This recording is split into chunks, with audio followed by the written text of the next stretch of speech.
Hey everyone, and welcome to a brand new video. Tonight we have 6 stories. I hope you all enjoy them. If you do, please be sure to drop a like rating. Let's see if we can reach 600 likes on this one. I think if everyone took just a quick second, we could do it. Subscribing if you are new is also very much appreciated, as I post content just like this all of the time. Sit back, do whatever it is that you do to relax, tell somebody you love them, and as always, yippee. Have a good night. At first, I thought it was fun. We lived in an RV. It was like an endless vacation. One week we were in LA, the next we were in Salt Lake City. We didn't know much about our lives before this. We knew we were born in Portland and that we could never stop moving. We always knew we were a special family. I just guess we didn't know how special we were. My parents tried so hard to have kids and almost lost hope. That's why my twin sister and I were so special to them. They're little miracles. It was annoying, but at least we knew we meant something to them. Amelia and I were fairly close, as far as siblings go. We were kind of each other's only friends. Since we were homeschooled, we felt pretty isolated. We never set up camp anywhere fun, no KOA campgrounds with ice cream shops and swimming pools, always driving off-road and living deep in the woods. I guess it was peaceful, in a way, but anyone who grew up near the woods understands it's not something you mess with. The first time I really personally realized something was up was just before our 7th birthday, when we were staying in a place in BC called Kamloops. We weren't supposed to sneak out or leave Mom and Dad's sight, but at the time, we were mischievous 6-year-olds, with a huge, unexplored forest in front of us. What do you expect? We waited until they fell asleep for the night and snuck out of the RV through the window, which was easy because the window was just a sheet of plastic held together by a zipper, and we set off, with nothing but a lantern to illuminate the path in front of us. It wasn't long before we saw something strange. A glow. Not from our lantern. It was coming from in front of us. It didn't take long for us to see who or what was in front of us. It was a lady, holding a small homemade torch, but she didn't look much like a lady. Her hair was matted and fallen out in some places. Her skin was almost blue and looked rotted. Her teeth were yellow and a few were missing, and I thought you could even see part of her jaw. She was wearing a dirty hospital gown.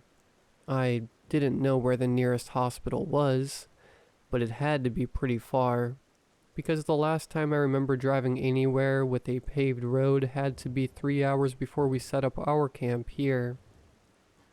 Amelia and I were frozen in fear, and for the first time since we had mutually decided affection towards siblings was lame, I reached for her hand. That thing reached out its bony arm to us. It moaned something almost indecipherable, like something. That was enough to snap me out of it, and I sprinted away, dragging Amelia behind me. By some miracle, we had made it back to the RV, and by some other miracle, got back in without waking our parents. We didn't get much sleep, and were far too shaken up to even say good morning to our parents, let alone tell them what happened. Would they even believe us if we told them? Well, after what happened next, I guess they would have to. When we opened the door to the RV, we saw that the remains of what we had left out overnight, a campfire reduced to ashes, the sticks covered in charcoal Amelia and I had used to draw on the rocks, and a makeshift table with a few cans of beans, had been utterly destroyed. It wasn't too out of the ordinary to have our camp ravished by animals. We lived in the woods after all, but this was something no animal could do. This looked set up, like whatever did it had a plan. What we saw written on the back of the RV confirmed this belief. In the charcoal sticks, someone had written, "You can't run forever," on our trailer. Mom made us breakfast while Dad cleaned up the mess. We left shortly after that and drove for hours, not even stopping for quick bathroom breaks. Mom and Dad spoke in hushed whispers as Dad drove. I wish I knew what they had been talking about. That night, I guess because Mom and Dad could see we were shaken up, they took us for a rare treat. A dinner at a real restaurant. A crappy diner, but a restaurant nonetheless. It was empty there, which was why my parents liked it, as they hated crowds. I was over the moon. A root beer float and a greasy cheeseburger was anything a 6-year-old boy could dream of, which was why I was so upset when Mom and Dad made us leave the second someone else came in. It was just an old trucker. I didn't get the big deal. While we were in the RV, Amelia asked why we had to leave while I sulked in my bunk. A glorified shelf. Mom sighed. I suppose you two are almost 7. That's old enough to know. Well, Zachary, Amelia, the reason we had to leave is because we're scared of losing you. Do you remember what happened when you were 4? I had no idea. My memory was never good, but Amelia claimed to remember.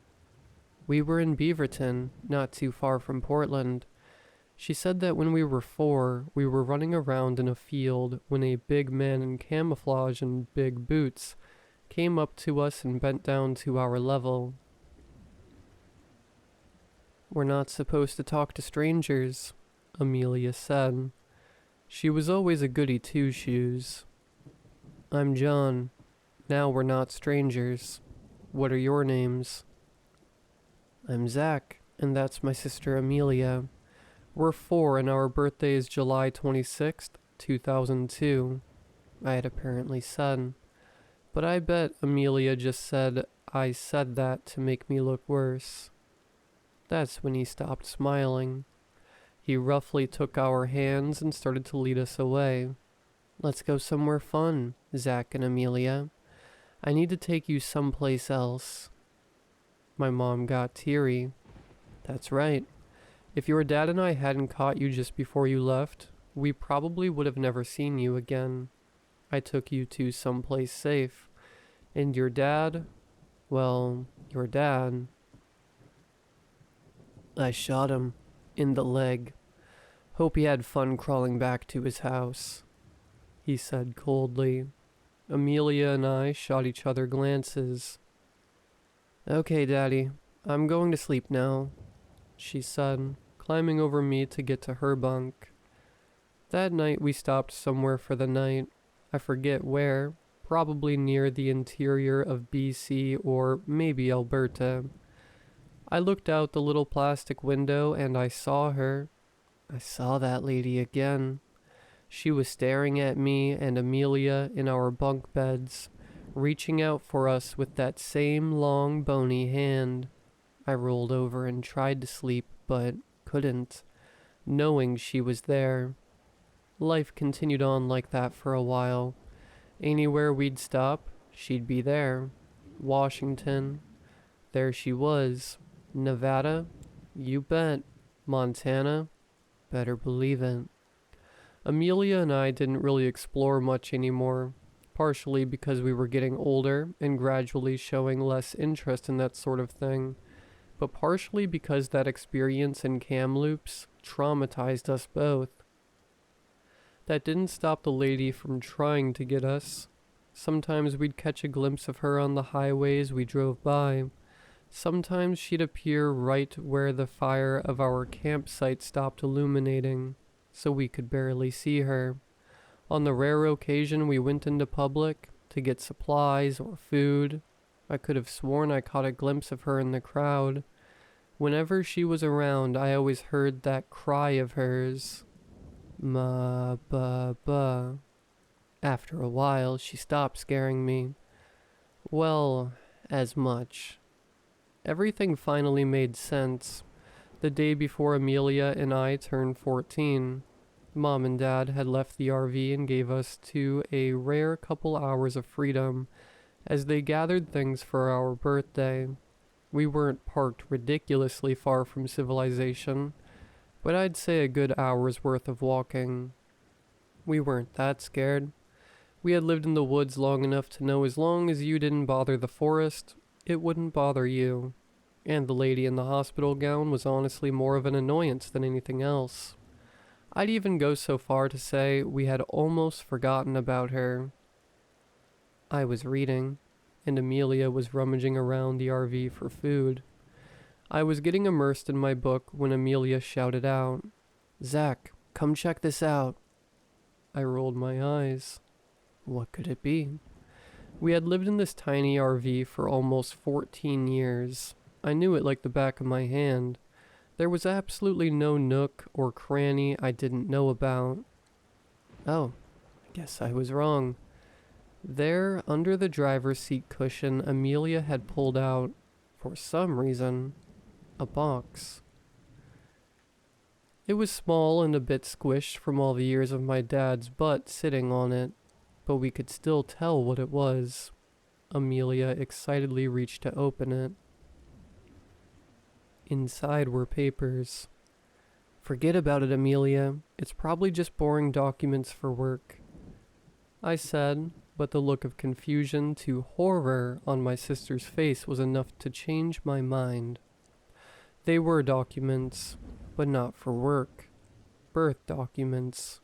For us. But the stated parents weren't ours. I was apparently Zachary Jr., but nobody in my family was named Zachary. I looked at the father's name. Zachary.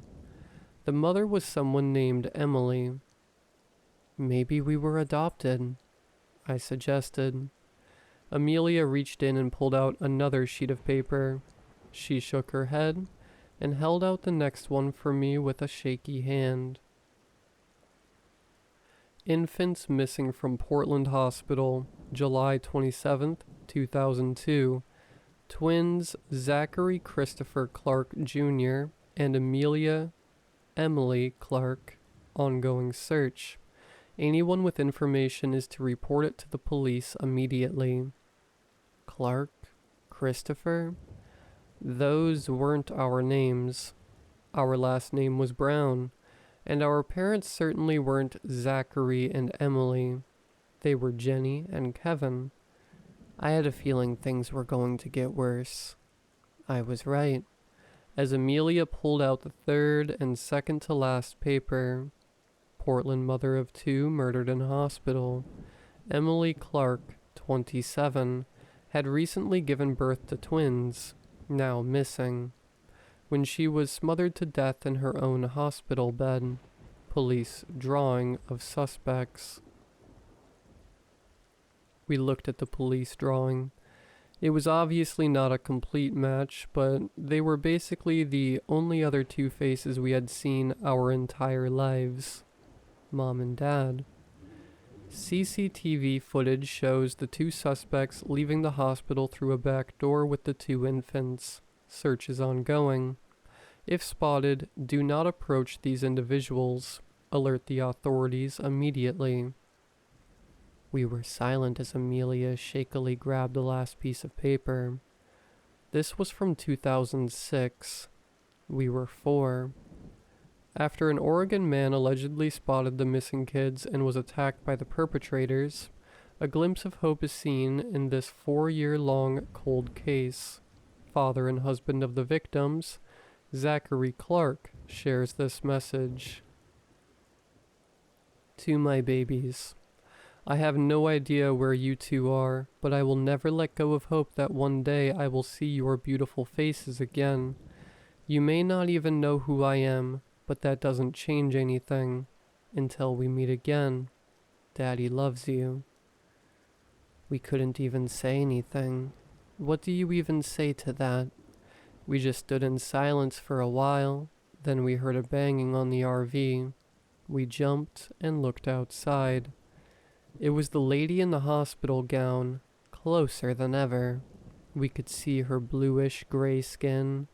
We could see her hazel eyes.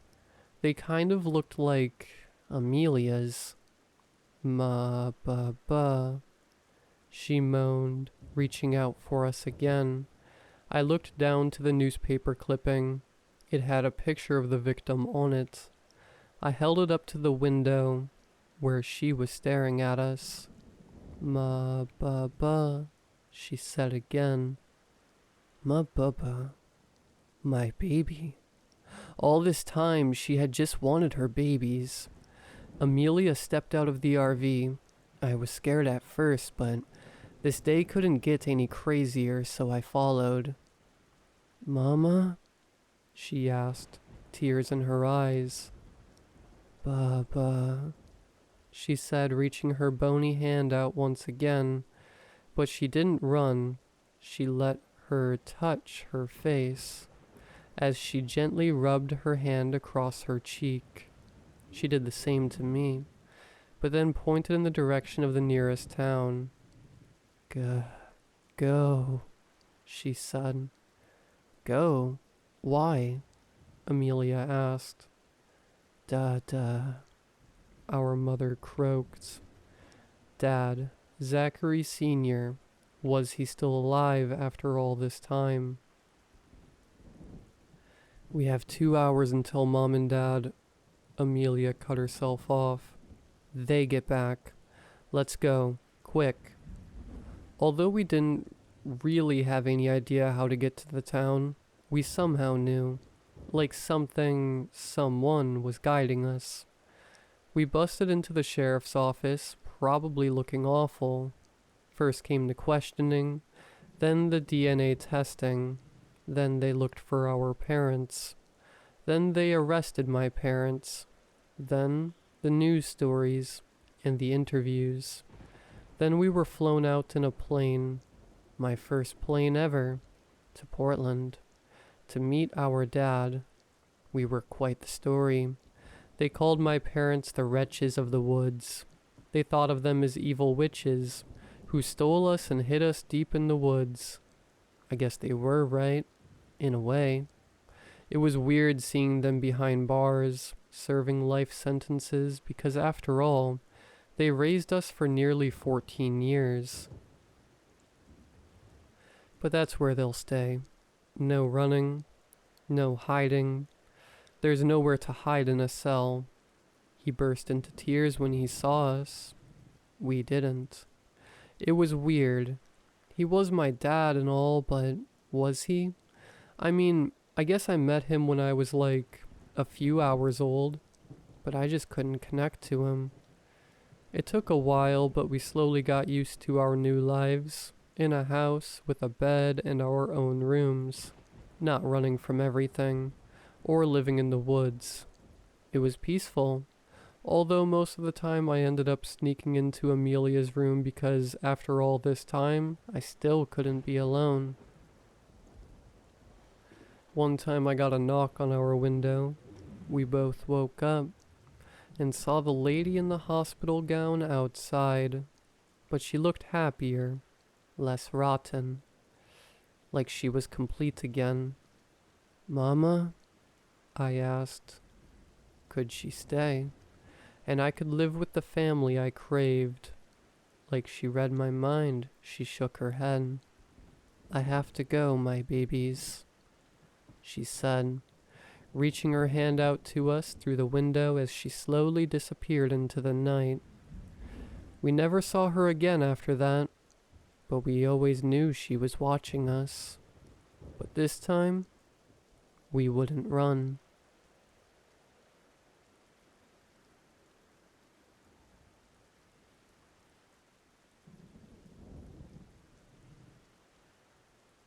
The parade always started with the beating of the drums at midnight. The drummers were first in line, leading on the rest of the parade. The monotonous thudding would evoke the bittersweet feeling of anticipation inside of me. It meant that the most exciting day of the year in our town had finally arrived, but that it would also be over soon. The sound would be followed by dozens of warm lights, held by townspeople in long white robes, moving through the narrow streets with determined gazes. The rest of us would stand by the sidelines, watching the lights while hypnotized by the steady beating of the drums. The parade ended at the marketplace in the center of town, where usually the market was held, with a big party. The lanterns would be attached all around the big place that was filled with booths and food trucks. There would be music and dancing, usually until the sun came up again. For the first 17 years of my life, I'd always only been a spectator, but this year, I would finally carry one of the lanterns and be right in the middle of the excitement. I lied and changed my birthday on the application. You had to be 18 to be a carrier, but my birthday was still a week away. But it worked. When I received the letter with my official invitation to be a carrier, I shrieked so loud that my parents thought I was going mad. My father was born in town, and had carried a lantern himself a few times when he was younger, but my mother only moved here with him a few years before I was born.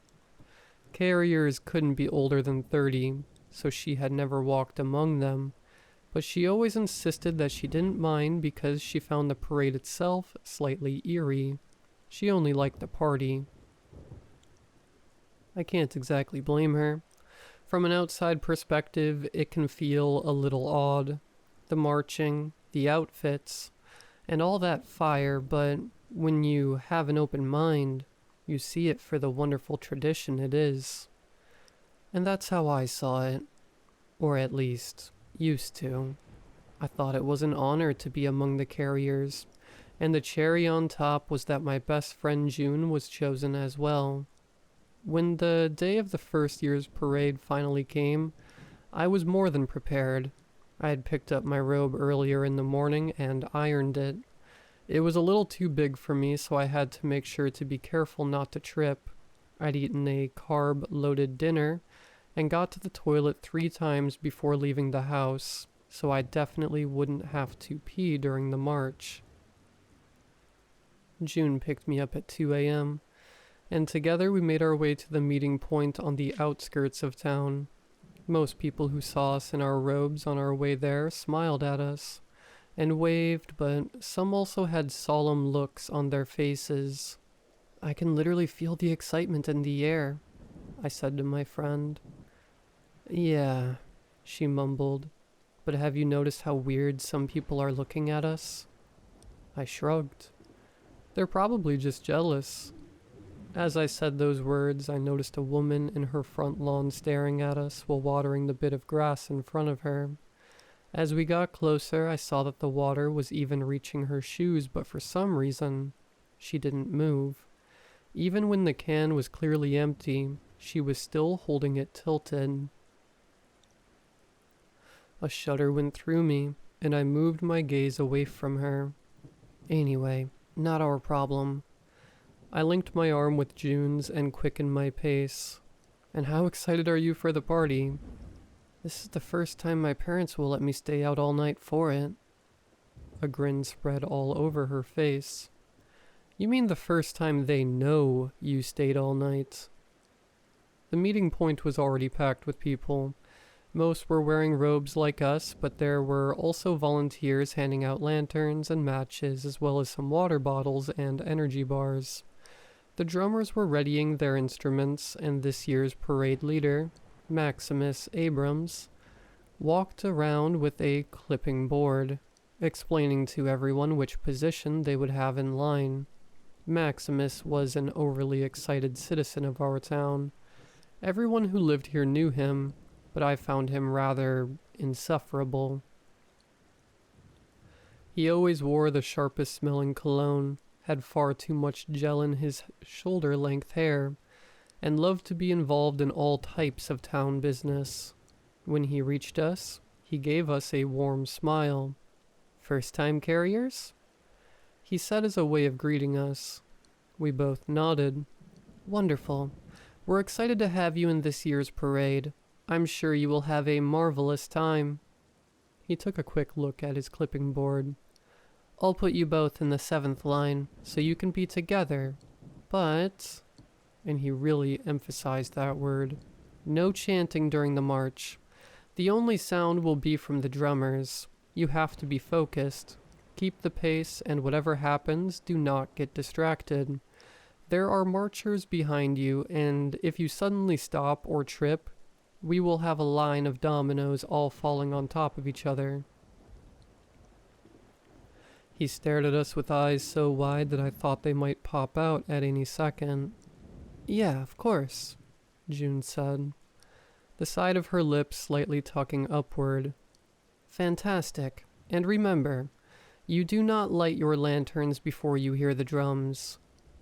With that last instruction, he left us and moved on to the next people.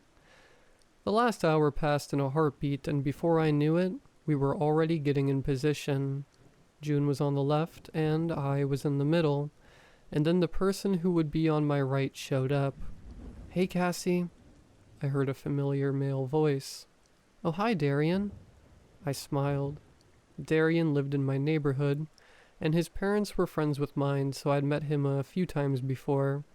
It was 5 minutes before midnight, when one by one the few houses around us all turned dark. It would be the same on the other streets on the route. It was custom that anyone who was still at home would turn out their lights, so the lanterns had an even stronger effect on the night. I don't think I'll ever get used to this, Darian mumbled. Have you done this before? I asked. Only once, last year. I saw June peeking over from my left side. How was it? She asked. Kinda freaky, but fun. To be honest, I don't even remember much of the night. He laughed. Someone behind us shushed us, and we stopped talking. Next, the street lanterns turned dark, and as we stood there in the pitch-black night, not making a single sound, the first drums signaled that it was midnight.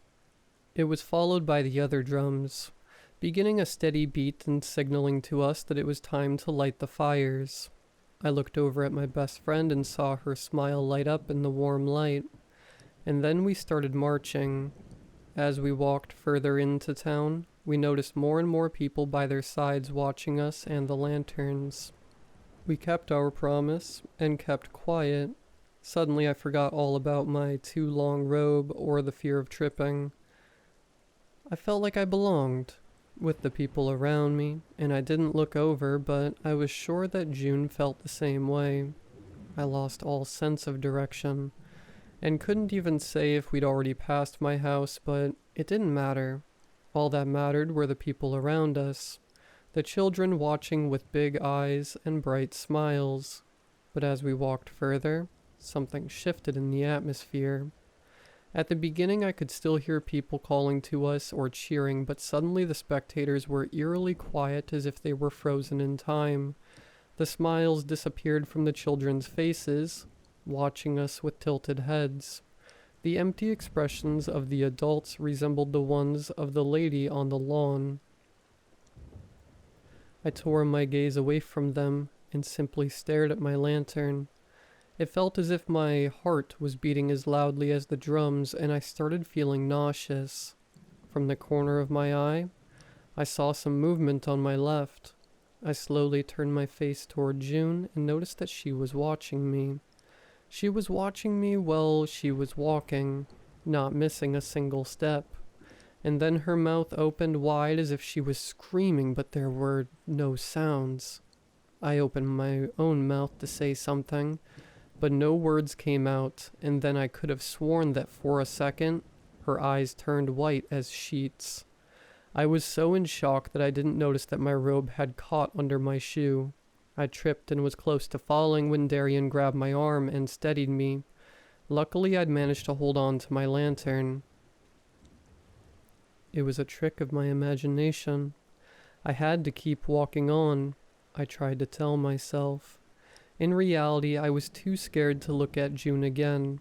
The rest of the parade passed in a haze, and before I knew it, we had reached the town center. The people started spreading around to find places for their lanterns. Finally, I dared to look at my friend, but she was gone.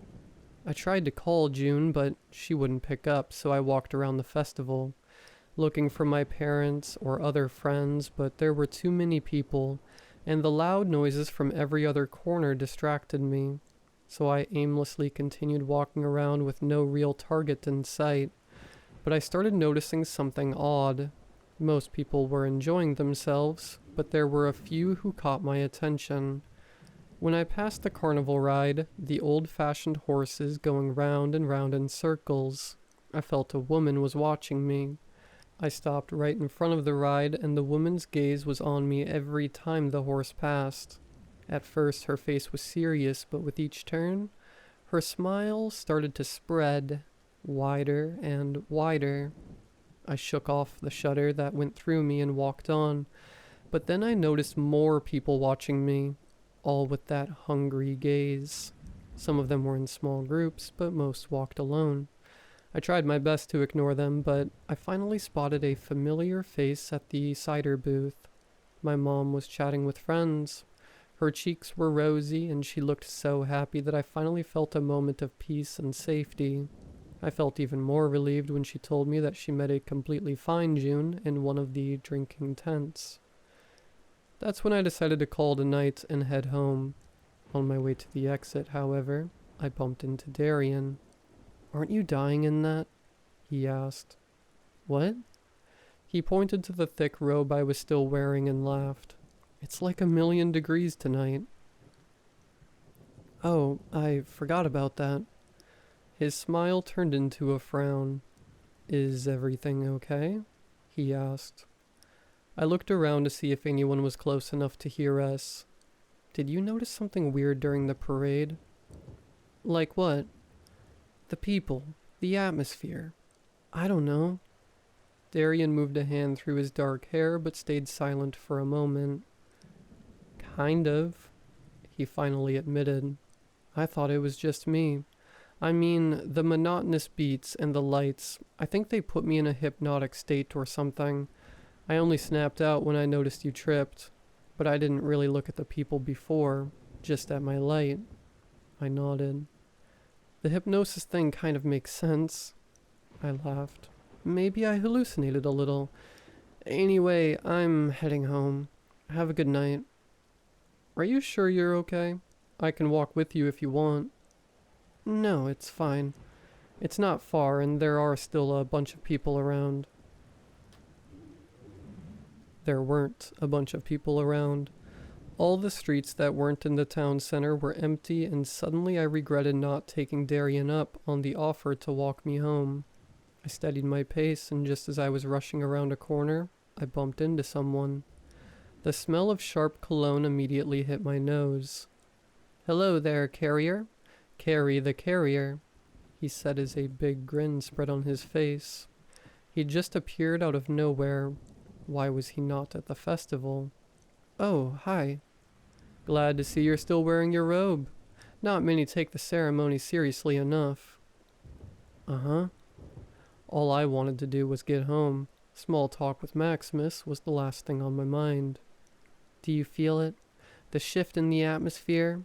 It's getting more and more right each year." His grin stayed on the entire time. Then he started staring at me as if he was trying to look through me, and then he did the strangest thing ever. He started sniffing me. Suddenly a deep sense of unease settled in my gut. Something told me to get away as quickly as possible. "My dad is expecting me. I should really get home." I lied. He nodded. "Not yet, I see," he whispered, the grin leaving his face. "What?" "I could have sworn it would be you. But don't worry. You still have time to be chosen." I wondered if I should just push him and run or whether I was being paranoid. But before I could make the choice, I heard footsteps behind us. My heart almost left my chest as I saw who was approaching us in a long white robe. "June," I muttered, relief rushing through me. She embraced me from behind, her nails digging into my stomach. She smelled foul, like sulfur, and when she spoke, her breath felt cold against my skin. "What a wonderful night. What a wonderful world," she whispered. Then her eyes went to Maximus, and they just stared at each other. She let go of me and took a step away, and then I saw it again. This time I was sure I wasn't imagining it. Her eyes turned white as paper, and as I looked at Maximus, I realized that so were his. I stumbled back and hit the wall of a house. June simply started laughing, her breathing becoming so fast that I started to see black in front of my eyes. The last thing I wanted was to pass out at this exact moment. "Hey, Cassie." A new voice pulled me out of my sudden trance. It was Darian, walking up to us. I glanced at June and Maximus, whose eyes had turned back to normal. June gave me the sweetest smile. "You. I remember you," Maximus said in a deep voice at Darian. "He loved you, thought about you as his soul shriveled away. Too bad he couldn't even be buried, but maybe you can join him next year." "What are you talking about, man?" Darian nervously laughed. June interlocked her arm with Maximus. "Enjoy your night, sweetie." She winked at me and then proceeded to walk away. What just happened? The relaxed look on Darian's face disappeared the second the other two left. I didn't answer. I didn't know how to.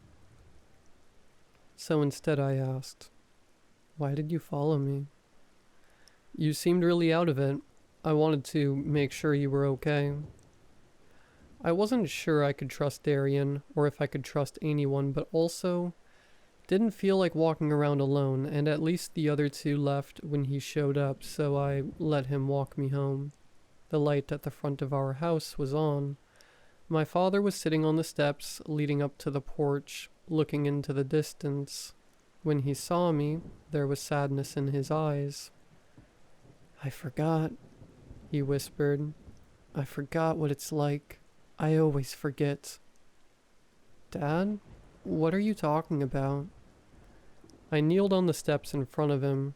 He looked so weak all of a sudden, so broken.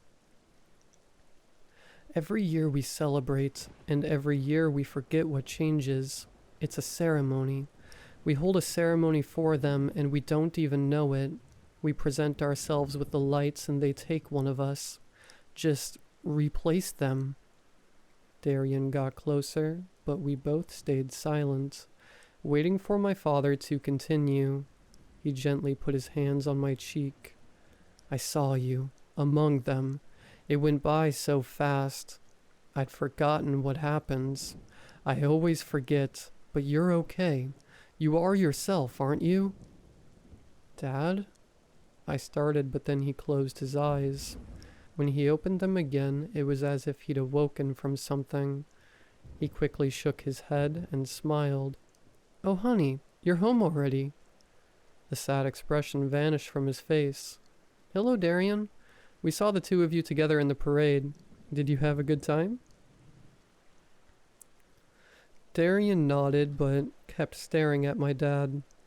"Alrighty, I'm heading to bed. Don't stay out too late, yeah?" He winked at me and made his way up the stairs and through the doors before I could stop him. "What is going on?" I muttered. Darian sat down on the stairs next to me. "I don't know. I know it sounds completely insane, but what your father just said sounds familiar. I keep thinking, but just as the thoughts form, they vanish again."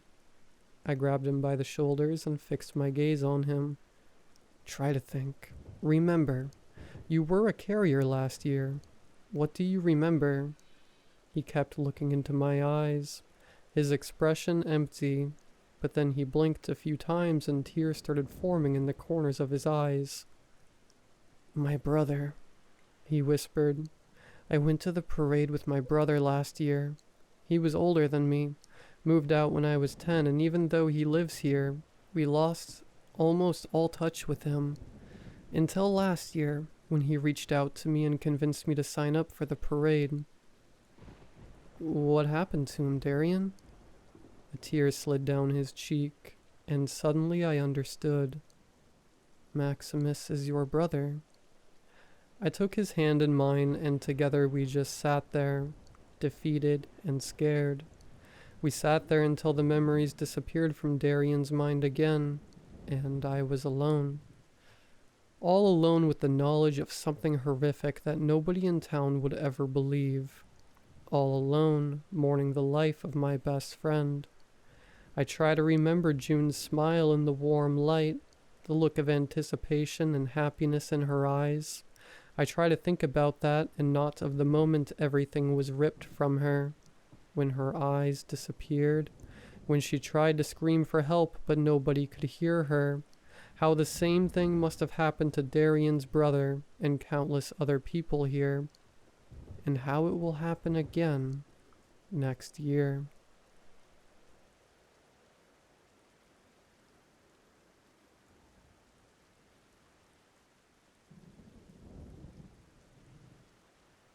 The thought of moving into a haunted house was exciting for me.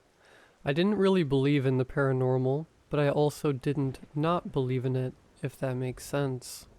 I'm in my mid-30s, single, and even though I always imagined one day settling down with a wife and dog and white picket fence, none of that seemed to be happening.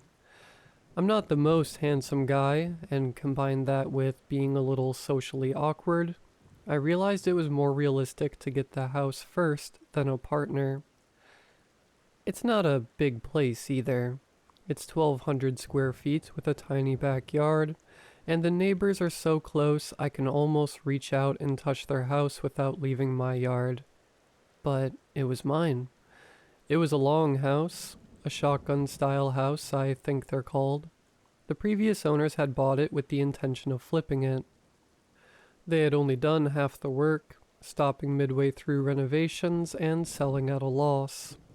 It was the fault of the ghosts, apparently. The outside was beautiful. The siding was all new, a dark hunter green with bright yellow door that felt both cheerful and welcoming. The landscape was simple but well done. Once you got into the house, you could see where the renovation stopped. Some walls were painted, some were not. The kitchen was untouched and didn't look like it had been updated since the 70s. But the one bathroom and master bedroom had been completely redone and looked great. It was all I needed. I was certain that I could update the kitchen later if I wanted to. If the stove and fridge worked, I didn't really care what it looked like. I was the first of my siblings to purchase a house, and my mom was thrilled at first when I told her. When she first came to visit, she seemed less than impressed. Her face dropped as she walked into the home for the first time. "Oh, James, this place is only half done, and it's so small." She sighed as she looked around my tiny home. My mood dropped when she said that, though I tried to not let it show. "It's all I need, Mom. I'm just a single guy. I don't even have a dog yet. Besides, this is all I could afford. Houses are expensive around here." My mom shook her head and kept frowning. "But honey, if you get married, there won't be enough room for both of you and your children," she said sadly. After Mom left that day, I tried to raise my spirits. My mom was always like that, and I should have prepared myself emotionally before she came over. I ended up ordering a pizza and settling down for some gaming with my friends. Most of my friends live in other states and even other countries, but we're all gamers, so we have that to connect us. I had been showing them all pictures and videos of my home throughout the day, and at least they were impressed. "Dang, dude, you're like an official adult now," my friend Yuri chirped over the headset. My mood lifted with that. At least my friends could appreciate my new place. Thanks, man. Though I hate to tell you I've been an adult since I was 18. I snapped back. On the screen I could see him shrug. If you say so, man. I know I didn't think of you as an adult till now. He grinned at me. I laughed. On the monitor I could see my other friends rolling their eyes at Yuri, or they were just focusing on the game. There were 6 of us total. Me, Yuri, Robert, Cheryl, Sadie, and Travis. A pretty full game tonight. A few of my friends were married or had kids, so it was rare that they could have enough time to join a game session. I was finally settling into the game in between bites of my dinner when my friend Cheryl caught my attention through the headset. "Hey James, is there anyone with you right now?" she asked. "Yeah, all of you guys," I said as I sipped my beer. "No, I mean in the house with you right now. Didn't you say your mom left? I just saw someone walk past your doorway." She sounded concerned. I glanced down at her face on the monitor. She was staring intently at me with her controller down by her side. I turned in my chair and looked behind me. There was nothing in the hallway, and my mom had been gone for hours, and I absolutely lived alone. Turning back around, I shrugged. "Did you see a shadow or something, Cheryl? There's no one here except for me." I tried to reassure her. "Could you just go check? I swear to you that someone just walked past your doorway." She sounded worried. Mentally, I rolled my eyes, but I smiled at her and nodded. "Okay, I'll just go check. Maybe it's the ghosts after all," I said, trying to lighten the mood. "Or maybe it's just a good old-fashioned burglar coming to steal your old Atari system and moldy pizza boxes." Robert piped in over the headset. "Robert, I'm being serious right now. I know someone walked by the door," Cheryl hissed at him. "Do you need us to have 911 on standby?" Sadie asked. "You're all the way in Kansas City, Sadie. I don't think they'll reach me in time." I laughed. "Just yell if you need us. We'll come running." Travis joined in. I loved my friends. I really did. But if someone was really in the house and I was about to be murdered, they'd probably regret those jokes later. I stood up and poked my head into the hallway. Nothing. I walked to the master bedroom. Also, nothing. Same for the kitchen and bathroom and living room. Say what you want about small houses, but there is absolutely no place for a serial killer or burglar to hide in one. When I came back into the second bedroom, all my friends were waiting for an update. I shrugged before sitting down and putting the headset back on. There's nothing there. Maybe the hallway lights or something caused a weird shadow, but I'm all alone in here, I told everyone. Cheryl still didn't look convinced, but everyone else accepted it. We kept gaming and everyone with kids or spouses started signing off as the hours passed, till it was just me and Yuri gaming well past midnight. But as 1 a.m. got closer, even he was ready to call it a night. He lived on the East Coast, so it was even later in the evening for him. "I'll talk at you later. The Sandman is finally calling me to bed." He yawned over the headset. "Same here. It was a good time. The best way to break in a new house is for a good gaming session." I yawned back. He laughed and signed off, and I stood up with a groan. I was stiff from all the sitting. At least tomorrow was Saturday, so I could sleep in and then get busy with putting everything away. This would be my first full night in my new home. I was excited, but also felt a little nervous in a new place. The creaks and groans of the new house weren't familiar yet. I hadn't done enough to the place to make it feel like home. It almost felt like I was staying at an Airbnb instead of something I'd bought and paid for. My bed was set up, but I hadn't put the sheets on it yet, and I wasn't going to either. No one was going to judge me except the ghosts if there were any. I spread out a blanket to cover the bare mattress, and pulled a knitted blanket on top of me. This would be just fine till morning. I had my phone in bed with me, and even though I was exhausted, I couldn't resist some mindless scrolling till sleep finally took me. I felt my eyes closing. It was a relaxing feeling, that need for sleep pulling you down till you couldn't ignore it anymore. As I set my phone down, a flash of movement by the doorway caught my eye. It was low to the ground and dark. My heart started pounding as the small burst of adrenaline hit my system. I know I was half asleep, but it had looked like hair, as if someone was peeking at me from the doorway with their head on the ground, and then suddenly jerked out of sight. I pushed myself off the bed and cautiously peered out into the hallway. I had my phone in hand, rearing it back as if I would use it to bludgeon someone. A stupid idea. It wouldn't be a good weapon, plus I'd break my phone when I needed it the most.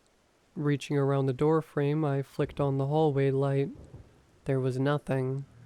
I stepped out into the hallway and closed the bedroom door behind me. I didn't want anything sneaking into the bedroom with my back turned, if anything was there.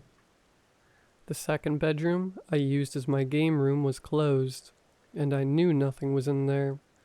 I would have heard the door opening and closing. The doors and windows were locked. Nothing in the kitchen or living room. The bathroom was also clear.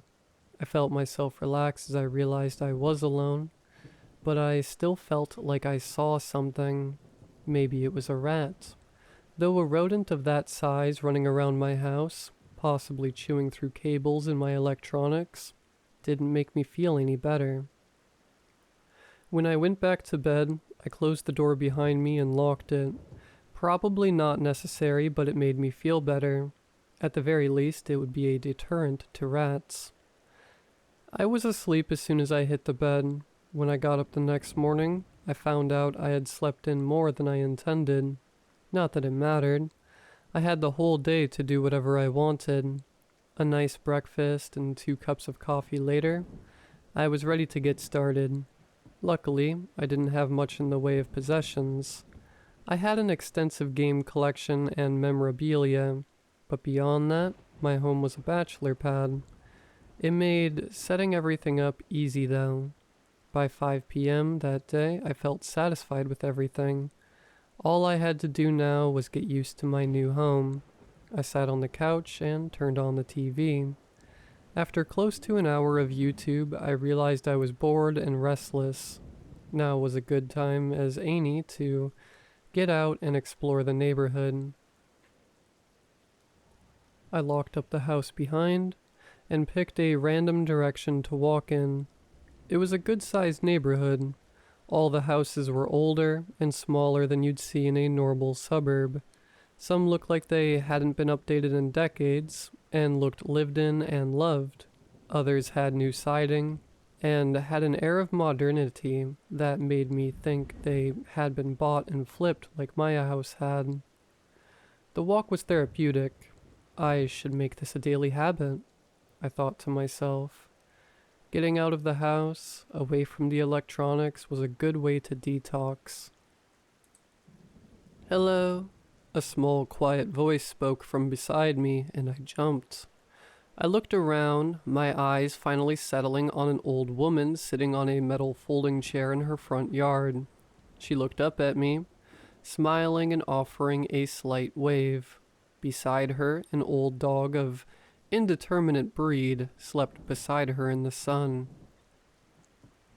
"Hello," she said again, slightly louder, as if she was afraid I hadn't heard her the first time. "Hello," I said back, perhaps with a little too much enthusiasm. She had startled me, but I felt I should still be polite. "You just moved in, didn't you? To that greenhouse down the street?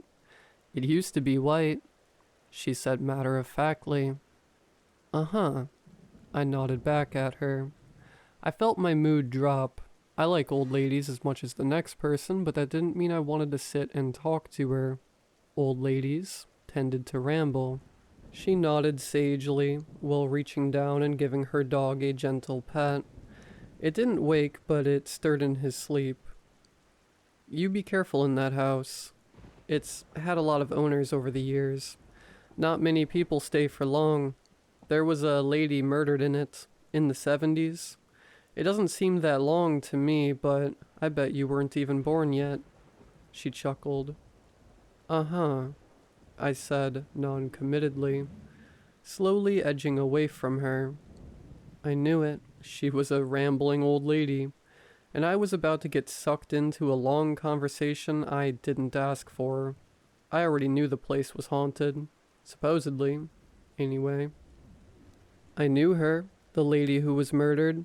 My husband and I moved into this house when we were in our 30s. It was our dream house.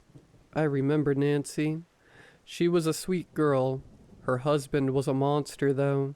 But back then, you never could intervene with those things. It wasn't your place, she said sadly. Uh-huh, I said again, though I stopped backing away. I could spare a few minutes if she was going to give me the gory backstory to the house I lived in. He killed her one night, bashed her head in. He was jealous, said she was trying to sneak out of the house, trying to leave him. Though if that was true, I wouldn't blame her. The old woman sniffed and wiped her nose. I stood there, waiting for her to keep going, but she seemed to have been lost in thought. Either that, or she was having a senior moment.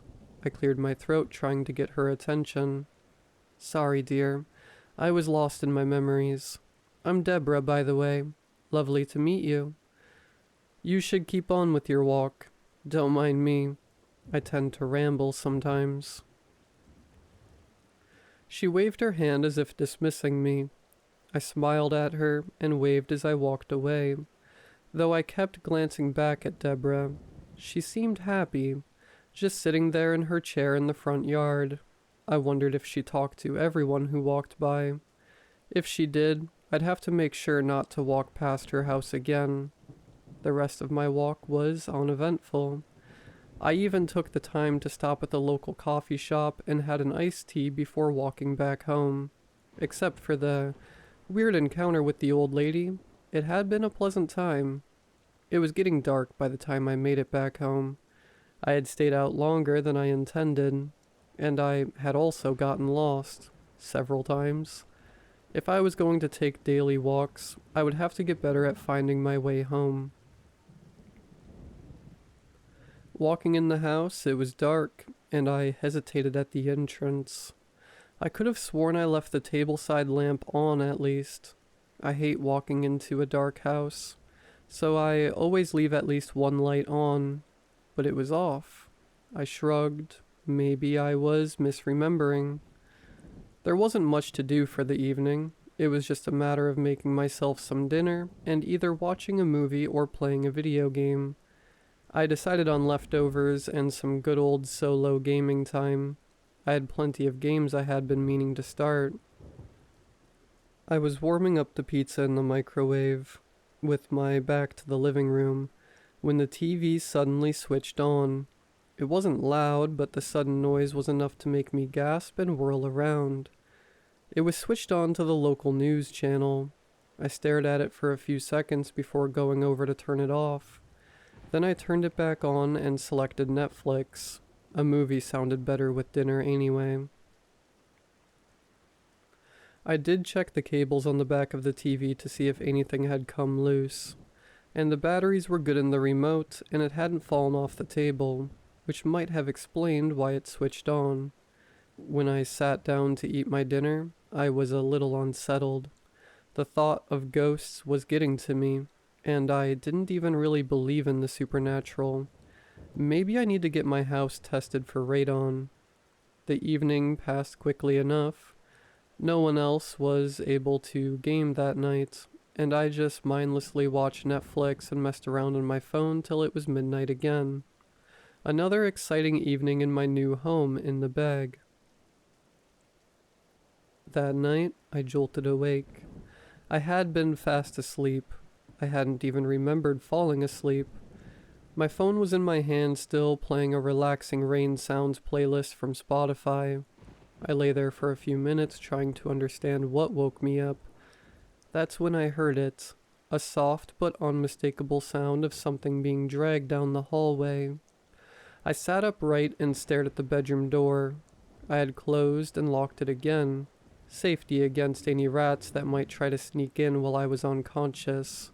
The sound was still there, steady and obvious as it slowly made its way down the length of the hallway and into the living room.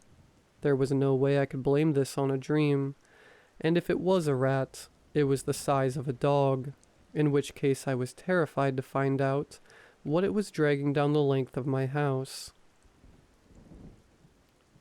My heart was pounding with the adrenaline that was being pumped into it. I sat there, minutes passing as I listened to whatever it was drag itself all over my house. I didn't jump up to investigate like I did yesterday. This time I was genuinely afraid, and just as suddenly as the sound started, it stopped. And still I sat there listening to the silence. In some ways it was worse, because now I had no idea where this thing was. Another minute passed before I worked up the courage to get to the door, open it, and peer into the hallway. It was empty. I did another quick check of the house, and it was all empty. Doors and windows all locked tight. Going back to bed was hard. I thought about staying up watching TV, but quickly dismissed the idea. I'd rather be safe in my bedroom than exposed in the living room. I grabbed my laptop and watched YouTube while sitting in bed. It felt safer, having some kind of noise in the room with me. I did fall asleep, but only when the light of dawn was peeking over the horizon, and I heard birds chirping. I sighed and closed the laptop and passed out. When I woke up again, it was well past noon, and I was starving. I also felt sheepish. In the light of day, the noises I heard last night seemed childish. It had to be rats. I had seen something the previous night, and I needed to do the adult thing and call an exterminator. Walking into the kitchen to make some food, I busied myself with looking up the local exterminators, and I looked up homemade rat traps and natural deterrents. Maybe I should try to get rid of the things on my own before calling in the professionals. The food and coffee helped, though now I had no idea what to do today, except set up homemade rat traps. I did give my new house a good cleaning, mostly because I wanted to look for any sign of the elusive rodents. There were no droppings, no holes in the walls or ceiling, nothing that would indicate their presence. I started Googling how to test for radon. After all, I just sat on my sofa and tried to think. Between the stress of moving, getting used to a new place, and all the worry about rodent infestations and ghosts, maybe I was just overwhelmed. "Are there any ghosts in here?" I called out, surprising myself. I really hadn't meant to speak. It just kind of burst out of me. The sound of my own voice startled me. It hung heavy in the air. I hadn't spoken to anyone, or even heard my own voice since I spoke to the old woman the other day. I hadn't realized how quiet it was, till the silence had been disturbed. "If there are ghosts here, I'm sorry that you died," I stammered. "But if you are here, and it's you making those noises, could you please stop? I'd like us to live together in peace. Neither of us can go anywhere, so we're kind of stuck together," I explained to the probably non-existent ghosts. "I know your name is Nancy. I talked to Deborah. She was your neighbor while you were, alive." I stammered again, feeling cringeworthy. "If you don't bother me, I won't bother you. We can find a way to live together. I've always been good with roommates," I explained. The house was silent. I sat there for a full minute, my ears straining to hear anything. I wasn't sure what I was even listening for. An actual answer? If I were to hear a disembodied voice, I'd run right out of the house. But there was just silence. I took that as an answer. All right. Well, I'm glad we could talk about it, I said to the empty space. I rubbed my eyes with the palms of my hand while I said it, feeling like a complete idiot, but I did feel better, all things considered. The rest of the day and night were quiet and uneventful. The week passed in peace, and the next, I won't lie, I half believed that addressing the ghost helped. The rational side of me just thought the giant rat that lived in my house had finally found a way outside. Either way, the silence at night was heavenly. A month passed in sweet silence. The only sounds in the house were the ones that I was making. I had gone on more walks, avoided Deborah, and had plenty of time to game with friends when they had the time to do it. I really felt like I was nailing this whole adult living in their own home thing, until the night when the sound started up again. A crash woke me up. I sat bolt up in bed and stared at the open door. I had stopped closing it and locking it at night a week ago. From the living room I heard another crash. The sound of obvious footsteps could be heard in the living room. My heart was pounding. This wasn't like last time. This was very obviously a person walking around my home. I reached for my phone and touched the screen. It was dead. A bolt of fear ran through me. Of all times for this thing to be dead, it would happen tonight. I could still hear the footsteps in the living room when I heard a voice beside me. "Don't touch that phone. Leave it right there," a deep male voice said from somewhere beside me. The adrenaline that flooded my system in that moment hit me so hard, it made me lightheaded. And I jolted from the bed and ran for the door. Maybe I could make it outside. Someone slammed into me from behind, and I fell to the hallway floor with a loud oomph as the wind was knocked out of me. I lay there stunned as whoever hit me stayed on my back and placed his hand on my head, pressing my face into the hardwood. "Stay down, just stay down," the voice hissed into my ear. His breath smelled foul, and if I could have turned my head, I would have. "There was someone here. I thought you said no one was home," the voice said from the living room. I could hear footsteps approaching, even though I couldn't turn my head. "I thought no one was home. The lights were off, and there's no car in the driveway," the voice that was holding me down said. I fought the urge to yell out that they should have checked the garage for a car, but decided that I shouldn't antagonize the burglars.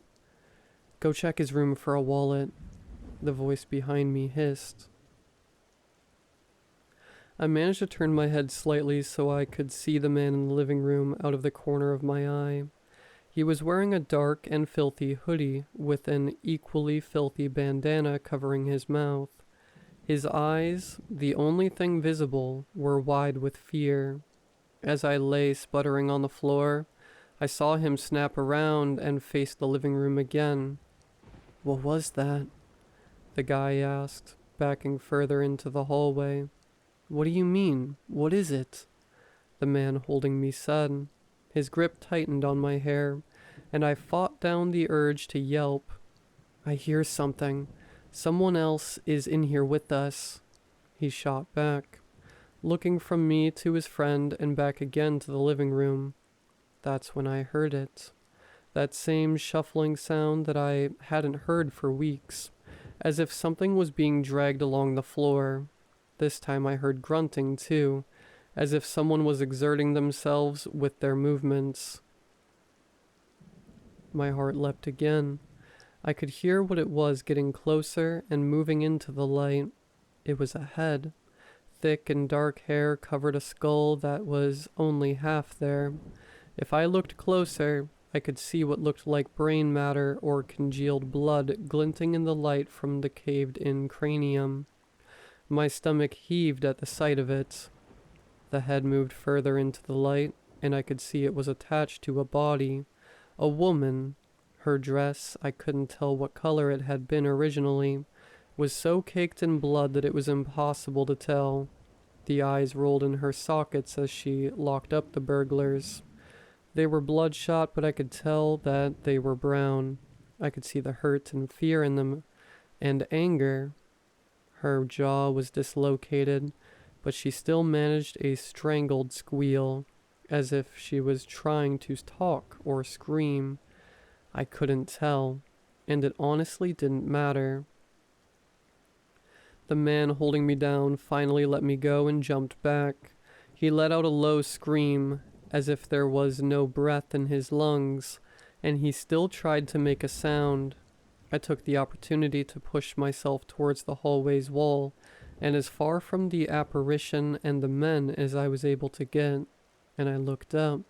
His face was covered too, but his eyes were uncovered and wide with shock. The smaller man who had been in the living room was slowly backing away down the hallway. He was letting out a series of high-pitched screams before he finally turned and bolted, heading straight to the back door. The other burglar followed right behind him. I heard the door slam open, and the glass rattled in its frame as the door hit the side of the house before swinging back shut with a clang. I breathed a sigh of relief when they left. Then I snapped my head back down the hallway towards the living room to look for the woman. There was no one there. I lay there, my head reeling and trying to catch my breath. I pushed myself up and to my feet. I ran to the back door and made sure it was closed and locked. I slid the deadbolt in place and looked back to the living room. Still nothing. I blinked and rubbed my head. A concussion. It had to be a concussion. That guy slammed into me so hard I had to be disoriented. I called the police in a daze, and an ambulance for my head.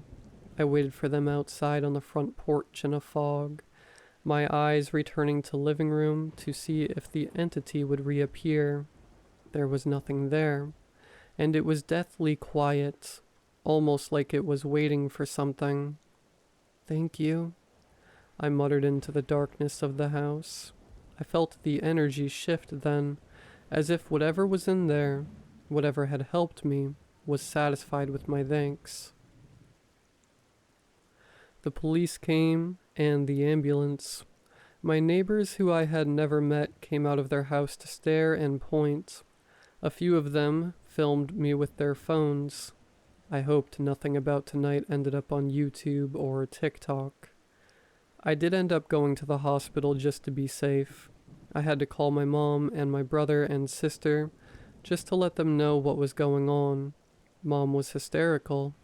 I almost regretted calling her, but if I didn't, I'd never hear the end of her asking why I didn't call her. I messaged my friends letting them know what happened. Since none of them lived close, they sent flowers and video chatted. Yuri sent me some DoorDash, which legit made me tear up. Going back home after the hospital was surreal. I hesitated slightly on the doorstep, wondering if I should have stopped at a church for holy water. But the house felt different.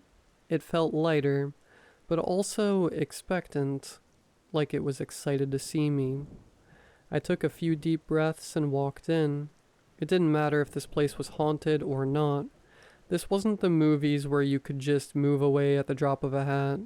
I was stuck here. Besides, I still liked my home. I sighed and stretched out my arms in resignation.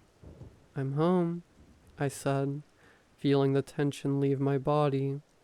"Welcome home," a tiny voice said from somewhere deep within the house. I choose to ignore it.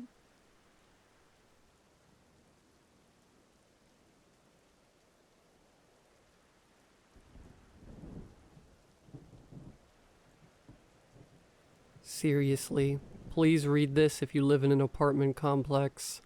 I know this will seem humorous to many of you, and others will simply dismiss this as fantasy, but let me assure you, I've seen what happens with my own eyes, and if I could scratch out the memory of what happened that day, I swear I'd claw out my brain with my bare hands. You all know that I can't disclose the address of the apartment that I work for. It's not just posting rules that I'd be breaking. It's also the contract I signed with the landlord. There are two very unusual clauses in it. The first is that I never use the bathroom in the basement. The second is that I never flush that toilet. Even if I don't use it, don't flush it for the sake of curiosity. Don't clean it. Don't make it dirty. Don't let anyone near it. And don't let anyone flush it. I literally laughed out loud.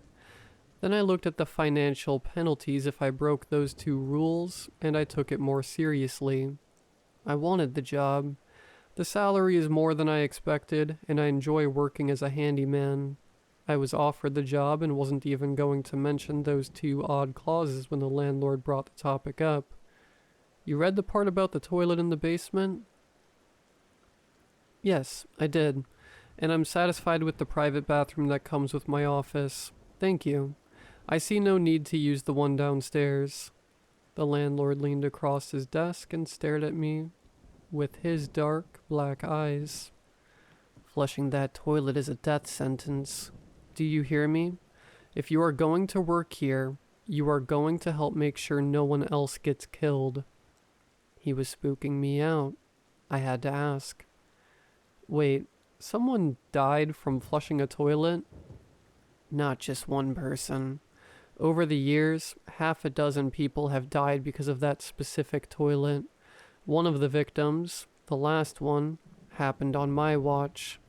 The police filed his death as an unsolved crime, just like the others dating all the way back to, well, back a long time. My God, I said. Is there a reason you haven't gotten rid of it? His eyes changed. The intensity was gone. He looked scared. I can't remove or alter the toilet in any way. It's in my contracts, he said softly and leaned back into his chair. I didn't know what that meant, but I really wanted the job, and didn't want to talk about this strange topic anymore.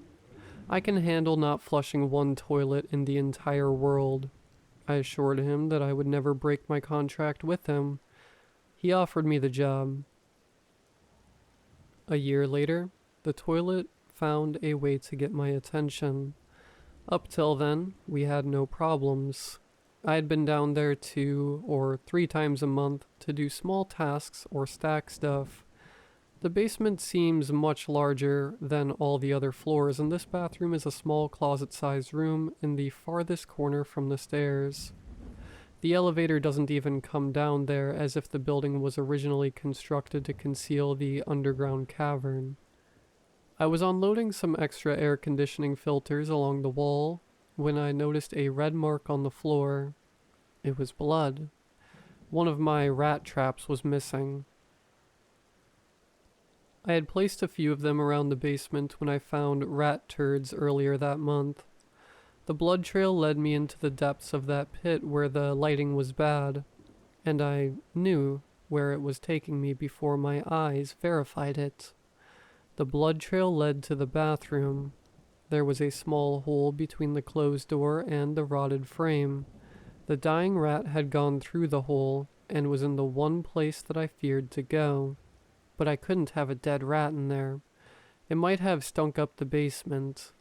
That's what I told myself, but I dare confess that curiosity may have got the best of me too. I opened the door and stepped half inside while I searched the wall for a light switch. The room was pitch black, making the rest of the basement seem lighter.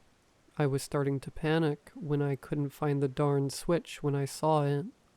I went for it and took one big stride inside the small space and grabbed a hold of the metal chain that hung from the ceiling and yanked on it. Inexplicably, the light above my head still worked as the room lit up. I hadn't realized I was holding my breath until I let out a long sigh of relief. The front and side walls were wood, but the back wall was brick, old brick with dried globs of mortar that looked like massive lesions. The toilet was also made of brick. perfectly carved stones that formed a wide base along the floor. There was no lid or back. The disfigured wall appears to have been built after the toilet structure as a back support. The hole in the center of the stone toilet is carved in the shape of a hexagon. The rat's blood trails led across the floor and ends at the toilet. No trap, no rat, just blood. I looked around. There wasn't anywhere for it to hide. There's no sink or trash can in there. No toilet paper either. There is only the toilet. I moved closer to see if there was any trace of the rat and trap having gone down the drain. Nothing. I leered into the belly of the toilet. Understand this. At this point, I was not fully in control of myself. It was as if I was slowly fading into a dream and witnessing my actions, not controlling them. I watched my hand reach for the stone lever along the left side of the toilet. It was as wide as a wallet and smooth like marble under my fingers. It's a death sentence, I thought, fighting my way to regain control. The landlord said it was a death sentence. It took all of my might to resist pressing down on the lever. A weaker person would have flushed. I ran out of there and went home early. After I calmed down, I rationalized what happened. I hadn't been sleeping great the last few nights. That's what I convinced myself. No need to freak out, and no need to tell the landlord. I just needed rest. That night, I didn't get any. All night long, I laid in bed with a disturbing ache in my gut. It was the toilet. I could feel it, beckoning me. It was 2 weeks before I had the courage to go back down there. The rat's blood was dried up, and the light was still on. I pulled the chain, closed the door, and went back to ignoring the toilet. That was my mistake. I didn't realize how hungry it was. My close encounter with it must have increased its longing for a fresh victim. That means I bear some responsibility for what happened to the newlywed couple that recently moved into the building. I like them very much. Young, energetic, and crazy for each other. Even though I only spoke with them a few times while they were in the process of moving in, but I could tell that they loved each other, not as a new couple, as a pair of old souls that had found each other again. Maybe I'm being dramatic given what happened that day. The wife had knocked on my door to say their toilet stopped flushing, and for the life of them, they couldn't get it working again. She seemed embarrassed. I told her I'd be up in a few minutes to take a look at it. She left. I gathered my tool belt and called the landlord. He had told me many times to contact him immediately if there was a toilet-related issue anywhere on the premises. This was my first one, so I called him and told him the situation. "Stay where you are," he yells into the phone. "I'll be up there in 5 minutes." I waited for him by the entrance. When he arrived, we went straight to the newlyweds' apartment and knocked on the door. The wife opened the door with a pleasant expression on her lovely face. But when she saw that the landlord was with me, she suddenly looked guilty of doing something bad. "Oh my gosh," she blurted out. "You gotta be kidding me. He got in trouble for that?" The landlord looked at me, and I shrugged my shoulders. He turned back to her and said, "I'm here to inspect your bathroom with my maintenance man. I'm not aware of anyone being in trouble. I assume you're talking about your husband?" She giggled but didn't give an answer. She only looked more guilty of something. "Get him, please," he said. "He's not here," she replied, followed by an uncomfortable giggle. "What do you mean? Where is he?" "Well, our toilet broke over an hour ago, and he really had to go, so..." The landlord suddenly grabbed the woman by her shoulders, startling her. "No, where is he?" "We're sorry," she said. "You made such a big deal about us not being allowed to flush the toilet in the basement when we signed our lease. We thought it had to be a joke. And like I said, he really had to go." The landlord took off running. I instinctively ran behind him as the terrifying thought once again filled my head. Flushing the toilet is a death sentence. I was out of breath by the time I entered the basement. The landlord was standing in front of the open bathroom door with his hands up in a calming stance. The light was on and beneath it stood the husband. He had his hand on the stone flushing lever. He looked at us and smiled. "Don't do it," pleaded the landlord. "I have to know," replied the husband, and then he flushed the toilet. That's when the wife entered the basement and stood right behind me. The two of them were so in love. You could tell by the way they held each other's gaze as a loud flushing sound emitted from that bottomless pit, despite the fact that no water circled the bowl. No, the toilet was dry, but still flushing.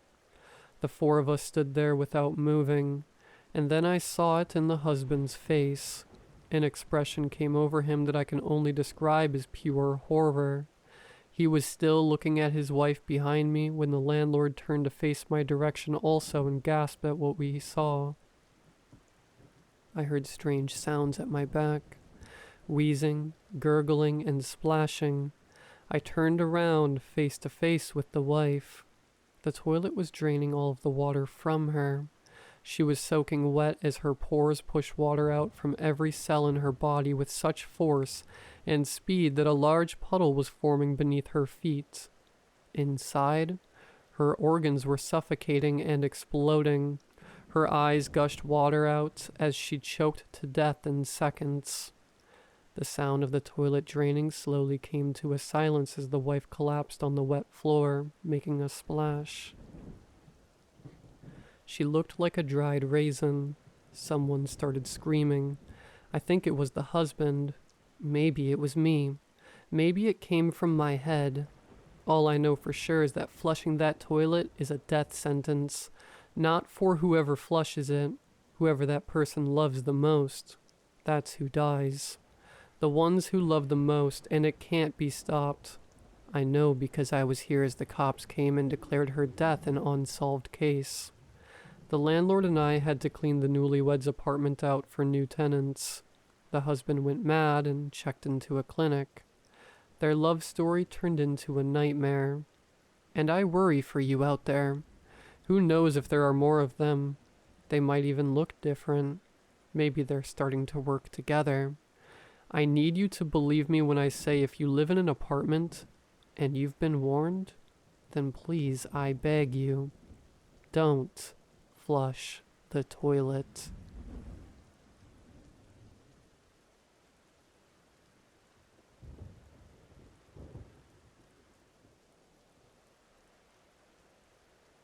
I have never been a person who's kept many close relationships. It's never been my nature to let people into my life. I've always taken stock in being an observer, getting to know people from a distance. This trait is what led me to become so enmeshed in Monica's life. Monica Steffens and her husband Dylan were my neighbors and my landlords at my new apartment. I had just moved to the city from my small town, mostly to find work, but it didn't hurt that there were many more people watching opportunities here than at my previous residence. My apartment was not lavish by any stretch, but it was perfect for me. I lived on the top floor. A view of the rooftop garden from my kitchen and my bedroom window was directly across from the Steffens' kitchen window, as they lived just 2 doors down. Although I'd tried, I could never get a view of their bedroom, as their thick, blackout curtains were shut tightly at all hours. For the first week after I moved in, I learned the Steffens' routines. Each morning, Monica would already be at the kitchen table by the time I woke up at 6. She'd sit, her chin propped up against her palm, head buried in her book, and long blonde curls falling in front of her face. It was so cute. When Dylan got up, I could tell she stiffened at his presence. Immediately, he'd begin to berate her. I could see the spittle fly from his mouth as he slammed her book shut, grab his keys and walk out the door. This was an almost daily occurrence. If he wasn't screaming in her face, he would sit across from her silently, eat a bowl of cereal, and disappear out the door. When he left, he would not come back again until dinner. I don't know what he would do during the day, but I never cared to find out. He was probably cheating on Monica. That pig. Plus, if I followed him, it would be less time I could spend with my beautiful girl. Hour after hour, Monica would sit at that kitchen table, unmoving. Poor thing was paralyzed with fear. I hadn't known her that long, but I knew I could never let her stay with this guy. When Dylan got home, he walked in and picked her up from her chair and took her to the bedroom. I could hear his insincere apologies, just saying sorry in hopes he'd get laid. They come out an hour later, him placing her back into her wheelchair. I'd watch Monica sit with her back to my window while her doting husband cooked dinner. He cooked in seeming silence, not speaking to her or even acknowledging her presence. It baffled me how that troll could treat a woman of that caliber with such carelessness. Although I could never get a clear view of her face, I could tell she was beautiful, shy, and that he didn't love her like I did. He was so controlling. His wife never left the apartment complex, let alone feel safe enough to even move from the kitchen table during the day. The only time she could come out was Saturday morning, when I would see her on the rooftop garden. I knew she wanted me to save her. After observing their routine for around 2 weeks at that point, I could pinpoint exactly when I could corner Dylan.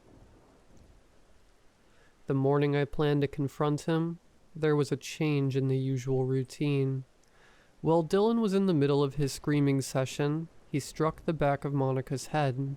This sent her forehead slamming down onto their wooden kitchen table. Let me tell you, this set me off. The rest of the routine remained unchanged, as at 7 a.m. exactly he would leave their apartment and head for the elevator.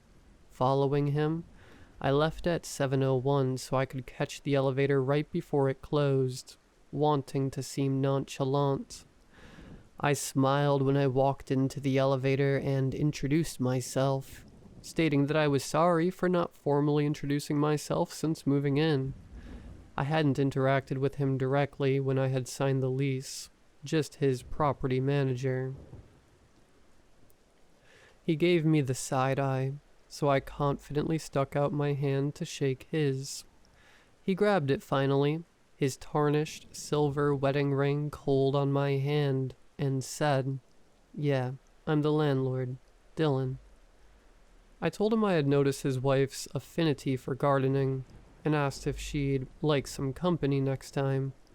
I know, a little early to get to talking about Monica, but I couldn't stop thinking about her. I couldn't spend any more time exchanging pleasantries with this guy either. That's when something strange happened.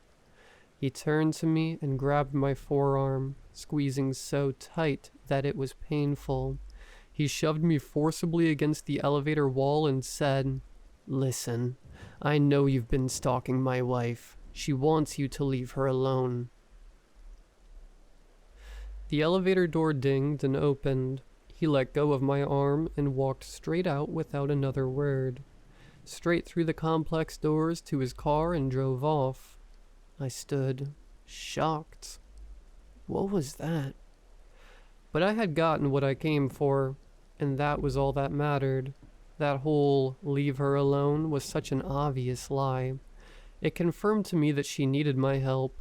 Dylan was becoming more unhinged by the day, and this episode in the elevator was proof. I went straight back to my apartment, already thinking of what I was going to do on Saturday morning when she got to that garden. It was already Friday evening by the time Dylan got back from his daily escapades. I dreamed of her that night, about finally turning her around, Seeing that gorgeous face that was no longer hiding from Dylan, professing my love and running away together. We'd get a cottage so she could garden but live near the city so we could people watch together.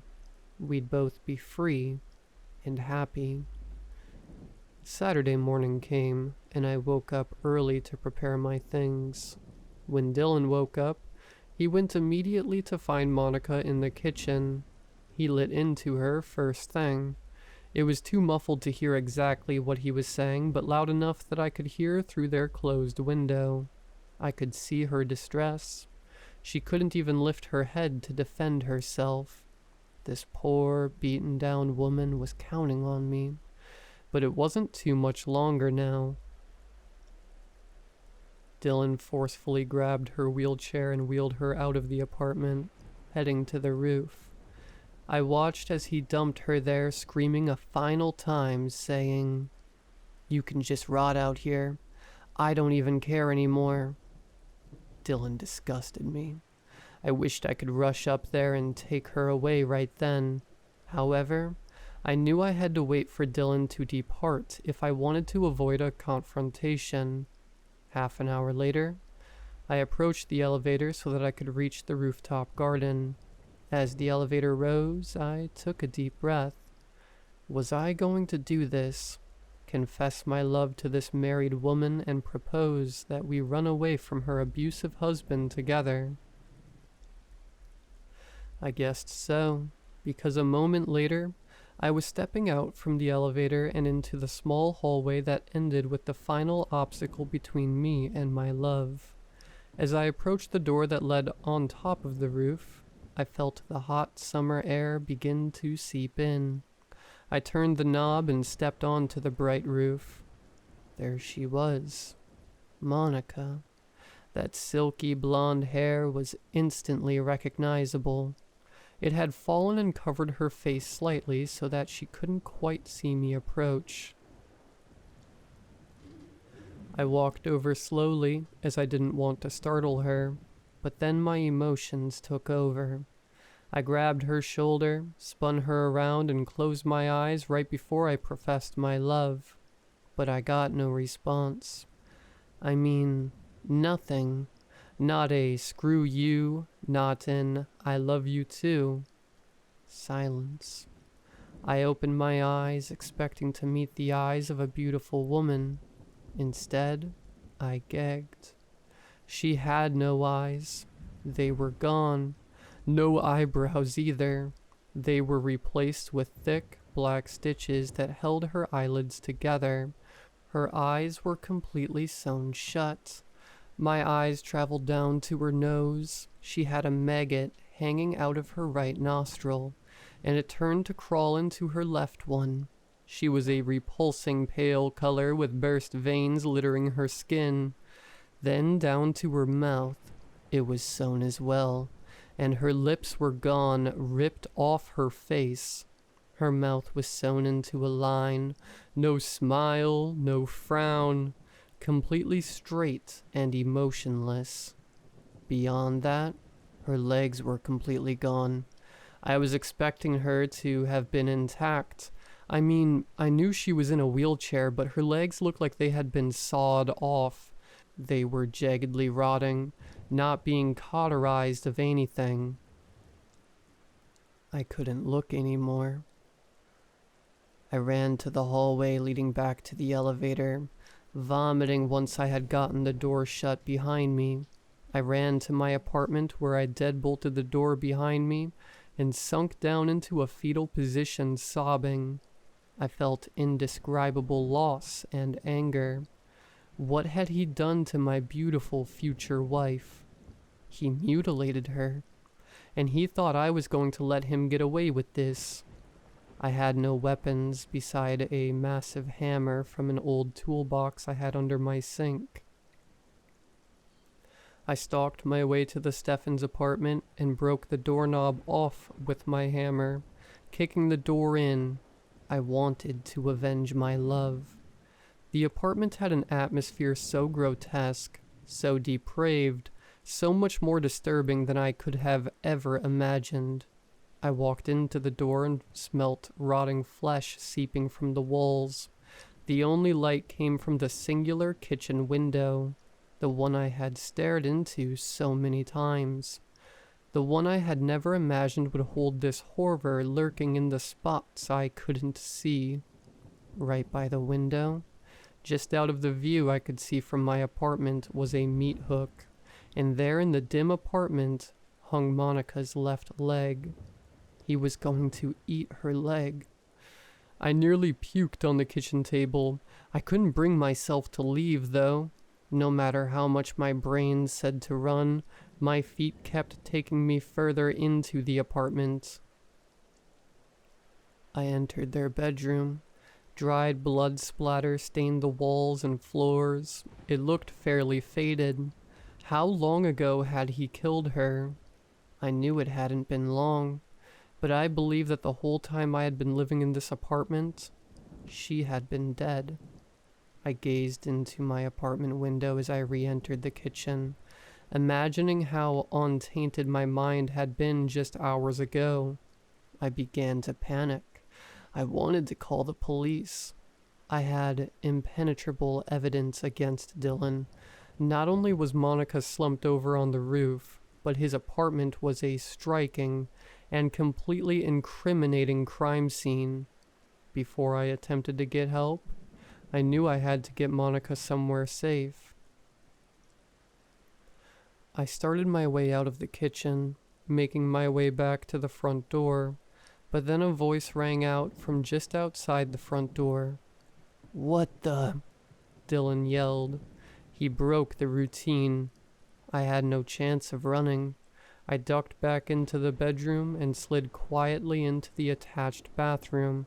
I could hear his thudding footsteps grow closer and closer as he threatened. "I have a gun. Whatever creep is in here, I have a gun." It was time for me to avenge Monica. I heard him enter the bedroom. I grabbed the hammer in my hand, charged out of the bathroom, and swung. I hit him directly in the left temple. He screamed, contorting with pain. I dropped the hammer and fled back to my apartment, adrenaline carrying me the whole way there. All I could focus on was getting his blood off me. When the police searched the apartment, they were in shock at the scene. It wasn't me that called them, but another tenant down the hall. By the time I was finished washing myself and disposing of my bloodied clothes, Monica had been found by police. Coroners came and wrapped up her frail body. They lifted her up, and she was gone. I didn't even get to say goodbye. 2 days later, I went to her closed casket funeral. It was a fairly publicized affair, being how brutally tortured she had been. I stood in the back, and after the burial, I left. My car packed and everything I owned, I left the city. I still dream of her, of dancing in the kitchen, of how our lives could have been, of her beautiful sewn face. Monica, you're going to love my new place. It's the cottage we've always wanted.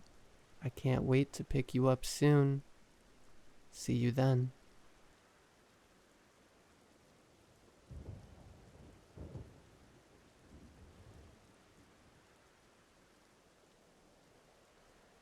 This is going to sound completely insane. I've been sitting on my phone for the past few hours trying to decide if I should even share this. The idea of it is so absurd. I can barely wrap my head around it. But, if anything, I need to have some records of this experience if things take a turn for the worst. But they're starting to look pretty bad. It all started about a month ago. For some context, I live with my roommate in a small flat in Washington, D.C. I'm not home a whole lot because my job requires me to work upwards of 70 hours a week. I came home one night after a harrowing day of work. It was pretty late, and I thought my roommate was already asleep. I was fully prepared to do my nightly routine and hop right into bed. I unlocked the door to my apartment, set my keys on the kitchen counter, and opened the fridge to scarf down some leftovers from the day prior.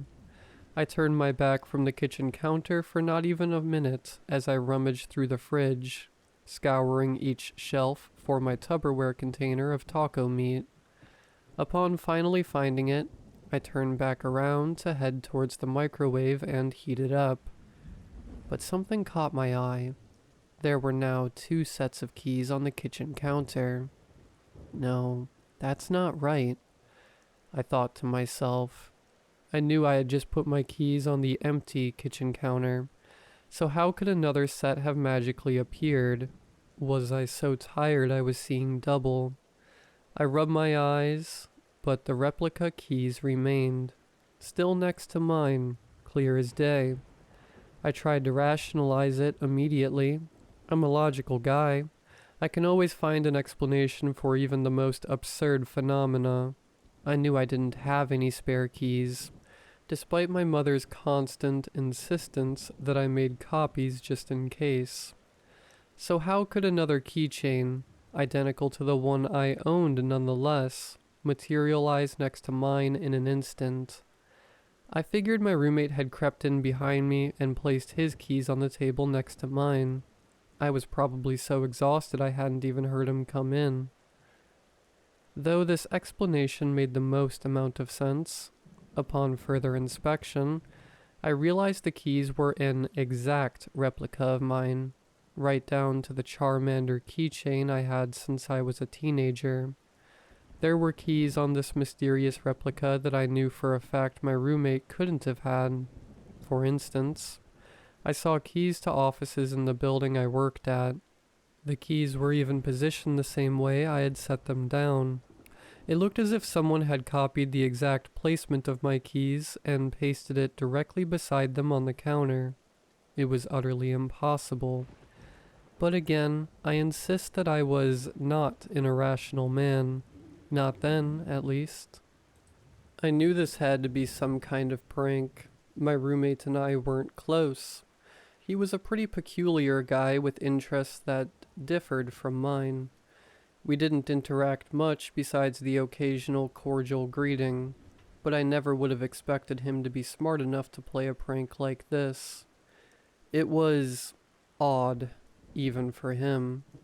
I continued to reason away, coming up with any plausible explanation for the duplication of my keys as I ate my dinner in silence and headed to bed. But I couldn't sleep that night. I tossed and turned and sweat through my sheets. I had known in my gut something wasn't right, but I had ignored it for the sake of my own sanity. The next morning, the cloned keys were gone.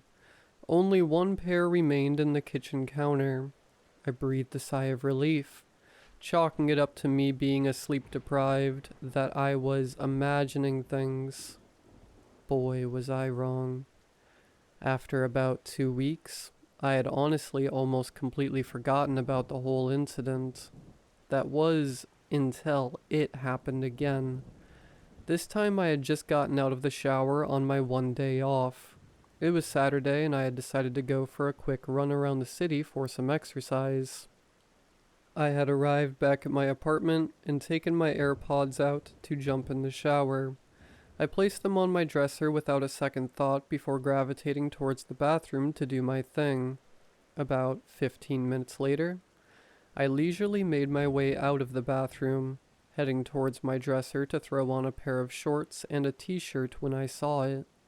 2 AirPod cases lay beside me, one right where I had left it, and a duplicate right beside it.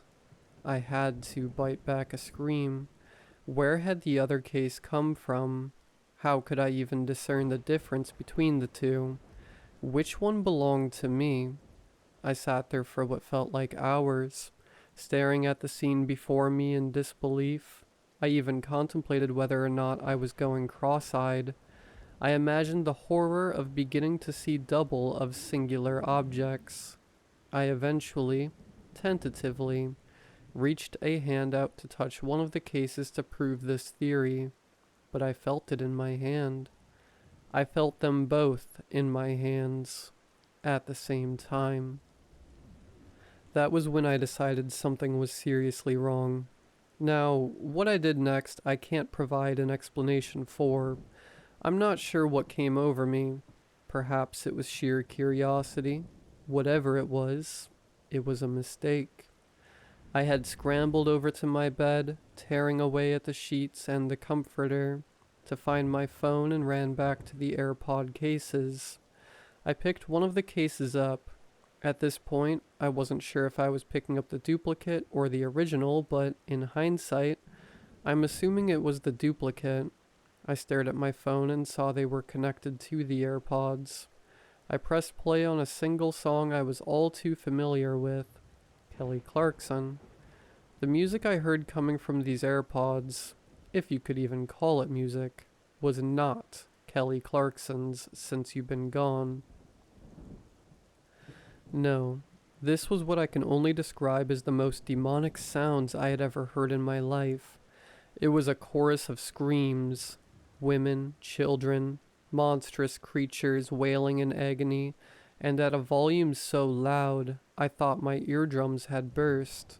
It was similar to what I had imagined the depths of hell to sound like. I nearly smacked myself outside of the head trying to rip the AirPods out of my ears. I felt all the blood leave my body as my knees buckled beneath me. I couldn't move. I couldn't react. I couldn't even scream. I had no idea what I was dealing with, but I was beginning to believe it was otherworldly. My sanity had fled me in a mere instant, and I had no idea what to do next. That evening, I contemplated checking myself into a mental hospital. The Doppelganger AirPods had disappeared, but I had started to notice the clones of my belongings appearing more frequently. That same day, I had found two of the same ferns growing by my beside window when I knew I had only bought one. I tried to pour myself a glass of bourbon to calm my nerves, and found two of the same limited edition Blood Oath Kentucky Straight bourbon bottles right beside each other. I had gotten only one as a gift on my 25th birthday. I even went to brush my teeth that night, and found a replica of my same exact toothbrush, right down to the division of the bristles, and the directions they were pointing in. I called out of work the next day, and the following days after that.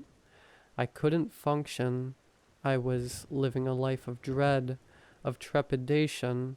I was afraid to open my eyes. I was afraid to fall asleep.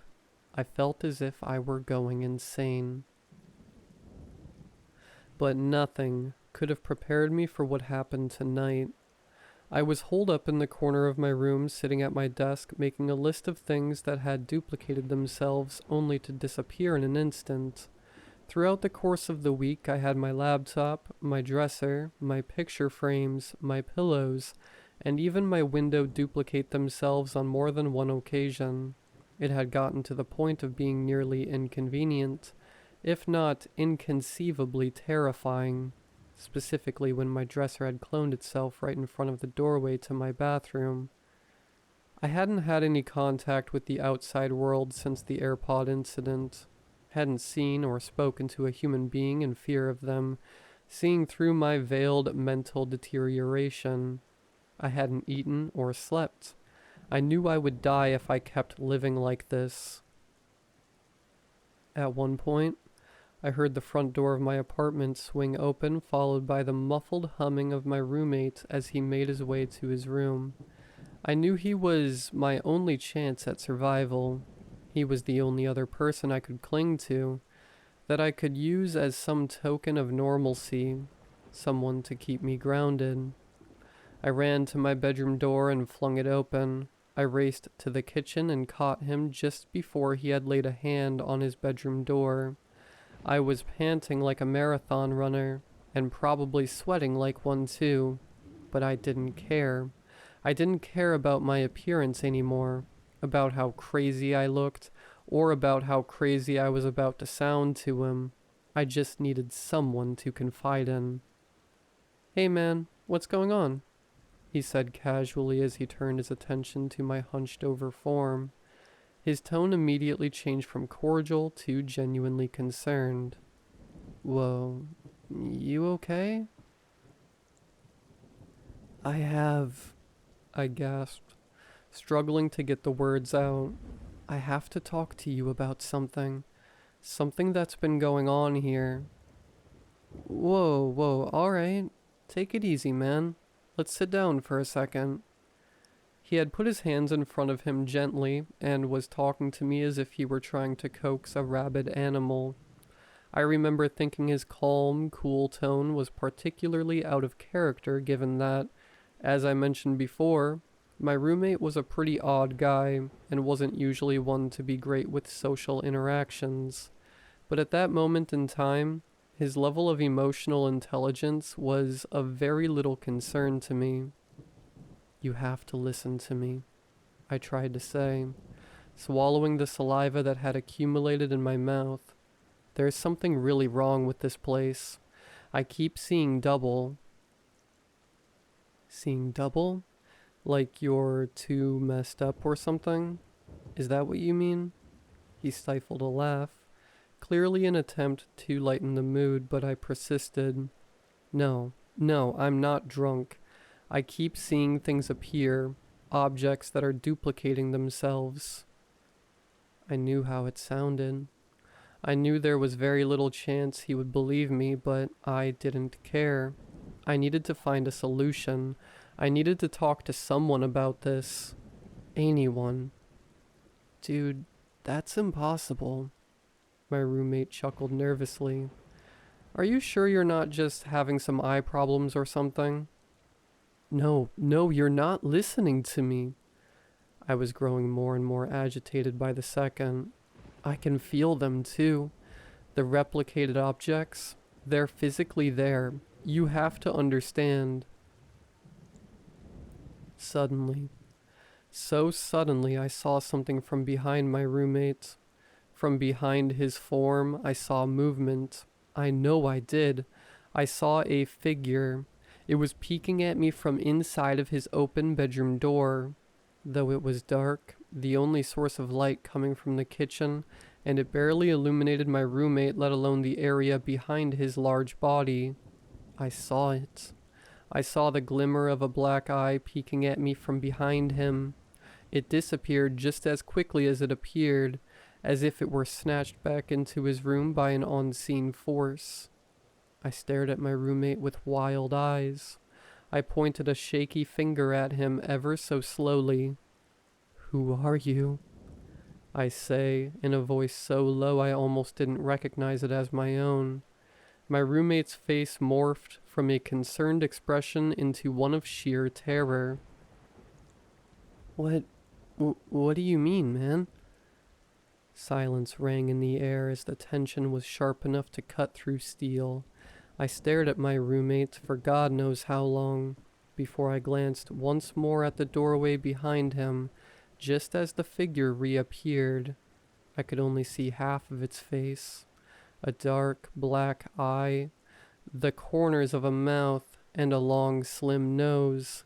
I couldn't see a discernible expression, but I knew in my gut that I could see just enough to recognize those features. The too long nose, the high cheekbones, the shaggy, greasy hair. I knew it was him, or one of him at least. It was my roommate's. All I had to see after that was the movement of its mouth as it formed one word. Run. And that's just about what did it for me. I bursted into action, bolting towards the door and nearly ripping it off its hinges as I threw myself into the hallway of our dingy apartment building. I raced down the hallway, pushing through the emergency exit doors and sprinting through the streets of DC, narrowly avoiding getting hit by a slew of cars on my way out. Yet the entire time I could still hear them. The footsteps behind me. I didn't bother turning around. I ran for what felt like miles before finally slowing to a halt, only when the sound of the footsteps behind me subsided. I ended up near a dimly lit dive bar on the wrong side of town, and decided to head in for a drink because, Jesus, after that night, wouldn't you? And that takes me to where I am now, sipping on a vodka soda, sitting here typing this all out, recounting the past few weeks that have been nothing but complete chaos. I was lucky enough to have had my phone in my back pocket when the whole situation with my roommate went down. I'm surprised it didn't fly out as I ran for my life down the streets of DC. I don't know what to do. I can't call the police. I'll sound like a complete lunatic. Regardless, I know what I saw. I know there's something seriously wrong. The only upside of this night is that during the time I took to write this out, someone must have noticed how troubled I looked and ordered me another vodka soda because now there are two sitting in front of me.